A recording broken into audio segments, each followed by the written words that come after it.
ఆయన రేవంత్ రెడ్డి కూర్చొని పత్రికాముఖంగా నేను చూసా, రేవంత్ రెడ్డి కూర్చొని అసలు ఆ చర్చ ఆ అజెండా చర్చలోకి వస్తే కదా కనీసం మేము ఇచ్చేదానికో లేదనేదానికో తెలియదని చెప్పి ఆయన మాట్లాడతాం.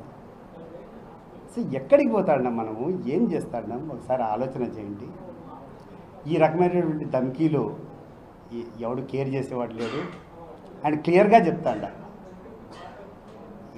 ఏ పరిస్థితిలో కూడా ఏ పార్టీలో ఉంటే ఆ పార్టీకి చిత్తశుద్ధిగా చేస్తాం, ఆ నాయకుని చిత్తశుద్ధిగా చేస్తాం. నువ్వు ఏమైనా డిబేట్ చేయాలా ఇంకోటి చేయాలనుకుంటే ఏ టైం అయినా రెడీ. ఏ అంశం మీదైనా, నా లీడర్షిప్ క్వాలిటీస్ మీద కానీ వ్యక్తిగతంగా నాకు మీద ఏం ఆరోపణలు చేయాలన్నా కానీ మీరు ఎక్కడికి రావాలో చెప్పండి, అక్కడికి వస్తా, చర్చిద్దాం. మీకంటే ఒక 100 రెట్లు బెటర్ లీడర్ నేను అనుకుంటేనే జనం అనుకుంటేనే అప్పుడు నేను యాక్సెప్ట్ చేయండి. సో నేను నోరుందని చెప్పి కింద స్థాయి నుంచి పై స్థాయి వరకు ఏం మాట్లాడుతుంటారు, ఏం బెదిరిస్తుంటారు, ఒకడు కూర్చొని మాట్లాడతాడు, ఒక మంత్రి తమ్ముడు కూర్చొని వాడు వీడు. నేను ఏమన్నా వాడు వీడు అన్నానా?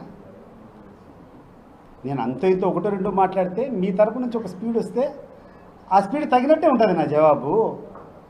నువ్వు సంస్కృతం మాట్లాడితే సంస్కృతం మాట్లాడతా, నువ్వు ఆంగ్లం మాట్లాడితే ఆంగ్లం మాట్లాడతా, మంచి భాషలో మాట్లాడితే మంచి భాషలో మాట్లాడితే, బెదిరించేటువంటి భాష మాట్లాడితే బెదిరించేట్టే మాట్లాడతా. ఏం నాకేం I'm not a citizen of this country. నీకు సెపరేట్ రైట్స్, నాకు సెపరేట్ రైట్స్ ఉన్నాయా? చెప్పు, ఏమైనా నీకేమైనా మాకు అతీతంగా కొత్త హక్కులు ఏమైనా ఈ రాజ్యాంగం ఏమైనా కల్పించిందా? ఈ రాజ్యాంగంలో ఏమైనా నీ రెడ్ బుక్లు ఏమైనా రాసుకునేమో? గుర్తుపెట్టుకోండి, అందరము జిల్లాకు రాష్ట్రానికి మంచి పనులు చేసేదానికోసం పోరాడదాం.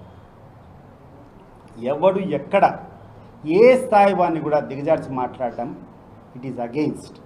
నా వల్ల ఎవరికైనా నేను అసభ్యంగా కానీ అశ్లీలంగా కానీ అనవసరంగా కానీ ఎవరైనా మాట్లాడితే నేను ఏ రోజైనా కూడా క్షమాపణ చెప్పేదానికి రెడీ ఉన్నాను.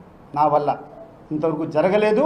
బట్ ఒకవేళ ఏదైనా చూపించిందో ఈ క్లిప్పింగ్ నాకు అసభ్యంగా ఉంది, ఈ క్లిప్పింగ్ అశ్లీలంగా ఉంది, నువ్వు చేసింది పని బాగాలేదంటే ఎస్, ఒక చిన్న కౌన్సిలర్ నేను అన్నా కూడా I will take back my words and I will apology. But నువ్వు బెదిరించినట్టు కూర్చొని నువ్వు ఒక రకంగా మాట్లాడతావు, నీ లోకేశ్వర రకంగా మాట్లాడి మేమందరం కూర్చొని నిన్ను పొగడాలా, జయం చంద్రన్న, జయం లోకన్ అంటే కాదు. మాతో నువ్వు ఏ భాషలో మాట్లాడతావు అదే భాషలో ఉంటుంది నా రిప్లై. గతంలో ఇదే జగన్ని రావణుడు అన్న సతీష్ రెడ్డి ఇప్పుడు రాముడు ఎలా అయ్యాడనేది బీటెక్ రవి ప్రశ్న. దీనికి సమాధానం 2019 ఎన్నికల ముందు చంద్రబాబు నాయుడు ఏ పార్టీ మీద ద్వేషం చేస్తాడు, నల్లగుడ్డలు వేసుకొని ప్రతి ఒక్క జిల్లాలో మీటింగ్ పెట్టాడు కదా. అది ఏం ద్రోహం, ఏదో ఎవడి మీద చేసినాడు యుద్ధము? ధర్మ పోరాట దీక్ష, న్యాయ పోరాట దీక్ష చేసినావు.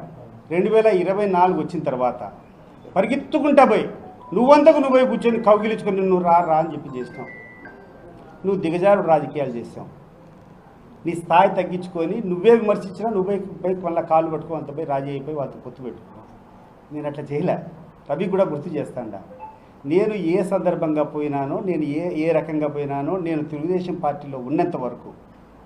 ఈరోజు మళ్ళీ రవికి చెప్తాడా, ఈరోజు మళ్ళీ లోకేష్ చెప్తున్నా, ఈరోజు చంద్రబాబు నాయుడు గారికి కూడా చెప్తున్నా, నేను తెలుగుదేశం పార్టీలో ఉన్నంత వరకు తెలుగుదేశం పార్టీకి క్రమశిక్షణ కలిగినటువంటి సైనికుని మాదిరి 24 గంటలు ఏ తెలుగుదేశం పార్టీ కార్యకర్త నా దగ్గరికి వచ్చినా వాళ్ళకి న్యాయం చేసేదానికి ప్రయత్నం చేసిన.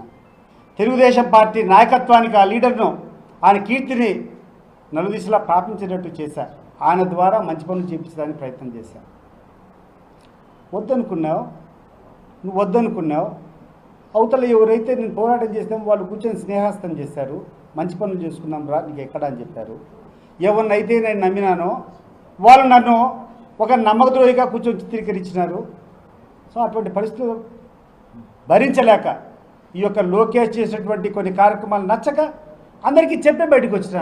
నేనేమి లోపాయికారిగా బయటికి రాలేదు కదా రవి, నేనేం లోపాయికారిగా బయటికి రాలేదు కదా.